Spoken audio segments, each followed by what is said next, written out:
Hello साथीहरु, नमस्ते सबैजनालाई। हजुरहरु सम्पूर्णलाई एनटीआई मा स्वागत छ। आज पनि म नेप्सेको टेक्निकल एनालाइसिस र एउटा स्टक एनालाइसिस लिएर आएको छु। आज मार्केट तपाईको 14 अंकले घटेर 14.44 अंकले घटेर 1938 मा क्लोज भएको छ हैन। पर्सेन्टको हिसाबले हेर्नुहुन्छ भने 0.74% ले करेक्सन भएको छ भने 1938 मा चाहिँ आज मार्केट क्लोज भएको छ। आजको टप 10 बढ्ने कम्पनीहरु हेर्नुहुन्छ भने UNLB, SPL, SEIP, BSDC, Ruru, MKLP, GRDBL, UIC, NSDL, UNL हुन् भने त्यसैगरी आज टप लुज गर्ने कम्पनीहरु तपाईले KLBSL, BHPL, SLBBL, FMDBL, GILB, ADBL, समता, MSLB, LEC र NLBBL आजको सबैभन्दा धेरै गुमाउने कम्पनीहरु छन् हैन। त्यसैगरी टप कारोबार भएको कम्पनीहरु हेर्नुहुन्छ भने NICA, SHPC, noble, Shivam, SDL, HJ, LIC, NLIC, AKPL, AHPC र KBL चाहिँ आजको सबभन्दा धेरै गुमाउने कम्पनीहरुमा पर्छन् है त। अब हिजोको दिनमा हामीले के भनेको थियौं भने यहाँनेर स्पाइनिङ बटम क्यान्डल बनेको थियो, लगभग हल्का अलिकति विक लामो थिएन तर डोजी टाइपको क्यान्डल भनेको थिएँ मैले। त्यो क्यान्डल बनेको थियो। हिजो हामीले के भनेको थियौं भने यो क्यान्डलको हाई क्लोज गरेर 1960 भन्दा माथि क्लोज गर्छ भने हामीले केही पोजिटिभ हुन सक्छौं भनेको थियौं। बाईको लागि त भनेको थिएनौं हामीले हैन। बाई भनेको त हाम्रो यो डबल बटम प्याटर्न बनाउन लागेको हो कि भन्ने चाहिँ थियो। तर आजको दिनमा चाहिँ त्यो क्यान्डललाई इन्भ्यालिड गराएको छ। इन्भ्यालिड गरेर 1938 मा क्लोज भएको छ। अब चाहिँ के हुन सक्ला त भन्ने हिसाबमा मैले तपाईहरुलाई आज एउटा लामो टाइम फ्रेममा पनि एउटा यो मार्केटको स्ट्रक्चर देखाउन गइरहेको छु।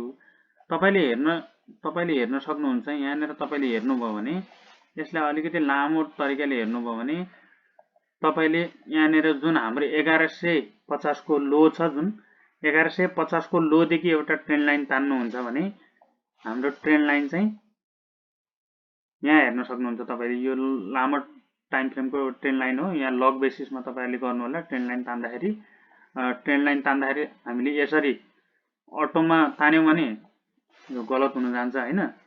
तपाईले यसमा ट्रेन्ड लाइन तान्नु पर्यो भने लगमा गएर तान्नु होला है त। लग बेसिसमा तान्नु भयो भने तपाईको सही ट्रेन्ड लाइन तपाईले तान्न सक्नुहुन्छ। तपाईले यहाँनेर यो लो बाट तपाईले ट्रेन्ड लाइन तान्नुहुन्छ भने तपाईले हेर्न सक्नुहुन्छ आजको दिनमा चाहिँ यो ट्रेन्ड लाइनमा हल्का प्राइस रिजेक्ट गरेको छ। ट्रेन्ड लाइनमा आएको छ। ट्रेन्ड लाइनबाट चाहिँ अलिकति बाइङ प्रेसर आएको छ। अब के हुन सक्ला त?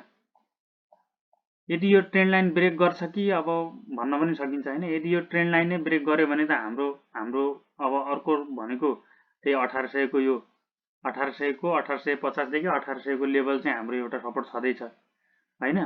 होइन भनेपछि यो ट्रेन्ड लाइनबाट यदि केही पोजिटिभ हुन थाल्छ भने हामीले चाहिँ पोजिटिभ हुन सक्छौं। यसमा तपाईले हेर्न सक्नुहुन्छ यो लो देखि तपाईले 1150 को लो देखि तपाईले ट्रेन्ड लाइन लग बेसिसमा भन्दैछु है। लग बेसिसमा तान्नु भयो भने ठ्याक्कै ट्रेन्ड लाइनमा छ। पहिला पनि यो एकपटक रेस्पेक्ट गरेको छ। अब यो ट्रेन्ड लाइनलाई चाहिँ रेस्पेक्ट गर्छ कि गर्दैन भन्ने कुरा हो। यो ट्रेन्ड लाइनले रेस्पेक्ट गर्यो भने हामीले चाहिँ केही पोजिटिभ हुन सक्छौं। तपाईको माथिबाट आएको जुन ट्रेन्ड लाइन छ यो ट्रेन्ड लाइनको रेसिस्टेन्स भनेको हाम्रो यो होरिजन्टल रेसिस्टेन्स सप्लाई जोन 2225 मा एरियामा छ। तर यसको चाहिँ यो माथिबाट आएको ट्रेन्ड लाइन ब्रेक गर्ने ठाउँ पनि 2225 देखि यही एरियामा छ। यदि यो ब्रेकआउट गरेर अथवा हाम्रो पहिलो रेसिस्टेन्स चाहिँ 2225 को एरियामा नै हुन सक्छ यदि यहाँबाट पोजिटिभ भयो भने है त। नेप्सेको बारेमा यति नै हो। इन्डिकेटरहरु तपाईहरुले आफै नै हेरिहाल्नुहुन्छ। हिजो अस्ति सधैं हेरेकै हो। इन्डिकेटरहरुमा खासै चेन्ज छैन हैन। मैले आज प्राइस एक्सनको बारेमा र यो ट्रेन्ड लाइनको बारेमा मात्रै जानकारी दिन खोजेँ। अब भने मैले एउटा स्टक एनालाइसिस लिएर आएको छु। स्टकमा चाहिँ तपाईको मैले आज यहाँ टप बढेकै कम्पनीहरु मध्ये एउटा GRDBL लिएर आएको छु। तपाईले GRDBL लाई हेर्नुहुन्छ भने तपाईले हेर्न सक्नुहुन्छ यो लामो यो जुन हाम्रो यो ट्रेन्ड लाइन छ यो ट्रेन्ड लाइनलाई यसले रेस्पेक्ट गर्दै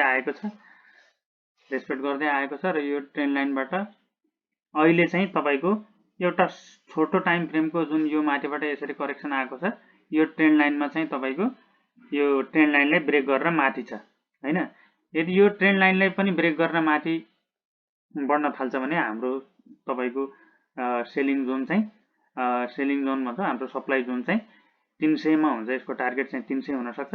यदि यो घटेर आयो भने चाहिँ हाम्रो सपोर्ट चाहिँ 245 देखि यही 250 को एरिया हुन सक्छ। GRDBL मा तपाईहरुले अहिले चाहिँ बाई गर्न चाहिँ म भन्न सक्दिनँ। तपाईले यो हेर्नुपर्ने हुन्छ भोलिको दिनमा के कस्तो हुन्छ। अब यो ट्रेन्ड लाइन त आज ब्रेकआउट गरेको छ, फेक ब्रेकआउट पनि हुनसक्छ, हेर्नुपर्ने हुन्छ। यदि यो तपाईले यो ट्रेन्ड लाइन भन्दा माथि नै स्टेबल हुन थाल्छ भने पहिलो टार्गेट 300 को हुन्छ र सेकेन्ड टार्गेट हाम्रो भनेको 350 को एरिया हुन्छ। तपाईले यसरी नै जान सक्नुहुन्छ। हस्त साथीहरु, आगामी दिनमा पनि यस्तै भिडियोहरु लिएर आउने नै छु।